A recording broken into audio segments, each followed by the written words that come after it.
मैं चैनल के ऊपर एक चीज़ का बहुत बड़ा प्रोपोनेंट हूँ एंड वो है put in the reps, put in the reps, put in the reps, put in the reps. मैं हमेशा एक ही चीज़ बोलता हूँ, put in the reps. Chain नहीं टूटनी चाहिए। बट जब भी मुझे कमेंट्स मिलते हैं कि how to start new things, तो मैं सोचता हूँ कि बोला तो कि put in the reps, but नहीं, how to start new things. Start कैसे करें? पुट इन द रेप्स तो तब होगा ना जब चीज़ स्टार्ट करेंगे। स्टार्ट कैसे करें चीज़ों को? एंड उसी के लिए मैंने फिर खुद सर्च करना स्टार्ट किया कि कैसे चीज़ें स्टार्ट कर सकते हैं, हाउ टू स्टार्ट एनीथिंग। जो चीज़ हमें डिफ़िकल्ट लग रही है, जैसे हम प्रोक्रेस्टिनेट करने की कोशिश कर रहे हैं, उसे कैसे स्टार्ट करेंगे। जब मैं जिम जाता था तो मैंने बस सीधा जाना स्टार्ट किया, डायरेक्ट डिसीजन, कोई इसके अंदर सोचा नहीं, इधर उधर की बात नहीं, डायरेक्ट जाना है तो जाना है। बट अब मुझे दूसरी चीज़ें अगर मान लो स्टार्ट करनी है, मुझे राइटिंग स्टार्ट करनी है, मुझे कोई और चीज़ स्टार्ट करनी है, तो मैं खुद प्रोक्रेस्टिनेट करने लगा हूँ अब। एंड जब मुझे कमेंट्स मिल रहे कि how to start new things, तो मुझे खुद सर्च करना पड़ा कि क्या किस तरीके से मैं नई चीज़ों को स्टार्ट कर सकता हूँ। एंड मुझे क्रिस विलियमसन का ये पॉडकास्ट मिला जिसके अंदर बात हो रही थी how to start new things, how to do the thing. And in summary अगर मैं बताऊँ तो बात सिंपल सी है कि काम कैसे स्टार्ट होगा। दोस्तों को बताने से कि मैं ये काम करूँगा, क्या उससे काम हो जाएगा? नहीं। बुक्स पढ़ने से क्या काम हो जाएगा? नहीं। फिल्म देखने से क्या काम हो जाएगा? नहीं। नॉलेज गेन करने से क्या काम हो जाएगा? नहीं। मोटिवेशन सीख करने से क्या काम हो जाएगा? नहीं। क्या ये वीडियो देखने से काम हो जाएगा? नहीं। सिर्फ एक ही चीज़ है जिससे काम हो सकता है, एंड वो है काम करने से। So the only way to start new things is by just starting new things. Just start, बिना सोचे समझे, ना इधर का ना उधर का, सीधा स्टार्ट करने से। अब प्रॉब्लम आएगी, अगर मैंने कोई नई चीज़ स्टार्ट करी है, वो चीज़ मेरे लिए बहुत बड़ी डिफ़िकल्ट चीज़ है एंड वो होनी भी चाहिए। कोई भी ऐसा इंसान नहीं होता जिसे हर चीज़ आती है एंड उसे कभी घबराहट ही नहीं फील होगी कि ये चीज़ तो मैंने कभी करी नहीं, ये मैं कैसे सीख लूँगा। ये चीज़ तो बल्कि इंपॉर्टेंट है आपके लिए कि मुझे ये चीज़ नहीं स्टार्ट करनी है, मुझे पता नहीं, मैं क्लूलेस हूँ इस चीज़ को स्टार्ट कैसे करूँ।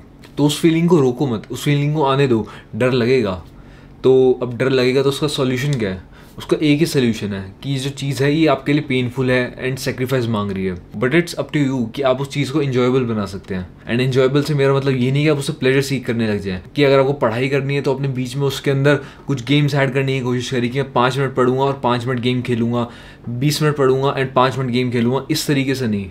You have to figure out कि उस चीज़ को आप ईजी किस तरीके से बनाते हैं। अगर आपके लिए बैठ के पढ़ना मुश्किल है तो आपकी रिस्पॉन्सिबिलिटी बनती है कि उस चीज़ को इंजॉयबल किस तरीके से बनाया जाए, उसके बारे में सोचना।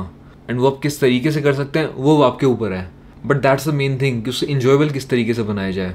एंड क्रिस ने एक बात बोली थी कि मैं अगर जिम जा रहा हूँ, जिम के अंदर 1 घंटा 1.5 घंटा बिताने के बाद हाथ में पेन हो रहा होगा, मेरी बॉडी के अंदर पेन हो रहा होगा, बट स्टिल 1.5 घंटे के बाद मेरे अंदर एक सेटिस्फैक्शन की फीलिंग होगी। इवन तो मैं पेन से गुजरा हूँ एंड डिस्कम्फर्ट के थ्रू गया हूँ, बट 1.5 घंटे के बाद एक सेटिस्फैक्शन की फीलिंग होगी। While on the other hand, अगर मैं ट्रैफिक के अंदर हूँ, मुझे सेम पेन फील हो रहा है, बट इस टाइम मुझे सेटिस्फैक्शन नहीं बल्कि फ्रस्ट्रेशन फील हो रही है।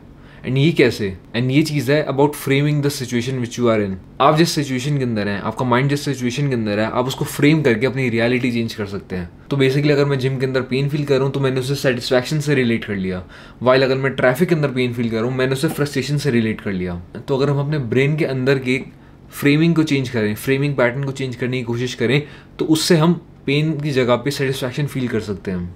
एंड अब आप सोचेंगे कि पढ़ने से मैं सेटिस्फैक्शन कैसे फील कर सकता हूँ? एंड वेल, ये हो सकता है। एंड उसके सिंपल सी चीज़ है, have a plan of action. अब इससे मेरा क्या मतलब है? फॉर एग्जाम्पल, अगर आपके पास इतना बड़ा सिलेबस है एंड आप कोशिश कर रहे हैं कि एक ही दिन के अंदर मैं इस पूरे के पूरे सिलेबस को कंप्लीट करने की कोशिश करूँ, तो नहीं हो पाएगा, आपसे हो ही नहीं पाएगा। इंस्टेड ऑफ दैट, आप इतने बड़े सिलेबस को पार्ट्स के अंदर डिवाइड कर लीजिए। आपके पास एक कोर्स ऑफ एक्शन हो गया कि मुझे आज के दिन पे इतना काम कंप्लीट करना है, अगले दिन इतना करना है, अगले दिन इतना करना है। तो बेसिकली अगर मैं आज बैठता हूँ एंड मैंने इतना काम कर लिया, वो मेरे माइंड के अंदर एक सेटिस्फैक्शन की फीलिंग जगाएगा। क्यों? क्योंकि मैंने जो अपने आप को बोला था वो मैंने कंप्लीट कर दिया है।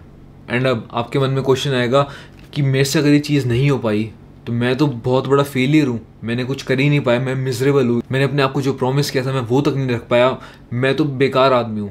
ये सब कुछ आएगा, बट एक ही चीज़ है, आपने जो चेंज स्टार्ट करी थी वो रुकनी नहीं चाहिए। अगर आज आप अपने काम से डिससेटिस्फाइड हैं, कल आइए फिर कोशिश करिए, जो अपने दिमाग में सोच रखा है उसको करने की कोशिश करिए। अगर आपने उसको कंप्लीट कर लिया तब आप सेटिस्फाइड फील कर सकते हैं। अगर तब भी नहीं कर पाते तो अगले दिन फिर आइए, फिर आइए।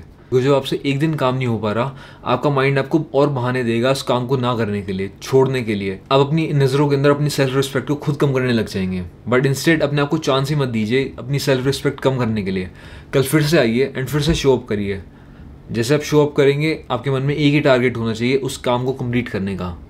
अगर नहीं होता तो फिर आना, अपने आप को 10 मौके 20 मौके जितने हो सकते हैं उतने दो। एंड रिमेंबर, पूरे साल की प्रोग्रेस आप एक दिन में नहीं कर सकते। आपको हर रोज कुछ ना कुछ करना पड़ेगा, चाहे थोड़ा सा ही क्यों ना हो। इस गेम के अंदर कंपाउंडिंग रिजल्ट्स कह रहा हूँ, एंड आप सबको उसी के लिए होना चाहिए। कंपाउंडिंग रिजल्ट्स मतलब हर रोज थोड़ा करना, जिसकी वजह से एक साल के बाद वो थोड़ा मिल के बहुत बड़ी चीज़ बन जाती है। मेरी वॉल के ऊपर एक पोस्टेड नोट है जिसके ऊपर लिखा हुआ है 0.1% इम्प्रूवमेंट एवरी डे। अब इसका मतलब क्या है? इसका मतलब ये है कि हर रोज़ थोड़ी सी, ज़रूरी नहीं आपको 0 से 100 की लेवल की इंप्रूवमेंट करनी है, सिर्फ 0.1% इम्प्रूवमेंट हर रोज़। एंड जब आपने इतनी मिनिस्क्यूल ही क्यों नहीं, इतनी छोटी इंप्रूवमेंट क्यों नहीं, बट आपने हर रोज़ एक साल तक करी, तो सोचिए एक साल के बाद वो जहाँ 0 से स्टार्ट हुई थी चीज़, वो एक साल के बाद 365 डेज़ के बाद वो कहाँ पर पहुँचेगी। एंड दैट्स द थिंग, ये पूरा blueprint about how to start anything. जो भी आप चीज़ स्टार्ट करना चाहते हैं, आप इस तरीके से कर सकते हैं। But the basic thing is have respect for your self. पहले अपनी रिस्पेक्ट करो, एंड जो चीज़ आपने अपने आप को बोली है उसको कोशिश करो करने की। अगर नहीं कर पा रहे तो अगले दिन फिर कोशिश करो। एंड इंस्टेड ऑफ अपने लिए सॉरी फील करने के, कोशिश करो आप बेटर कैसे हो सकते हो उसके लिए।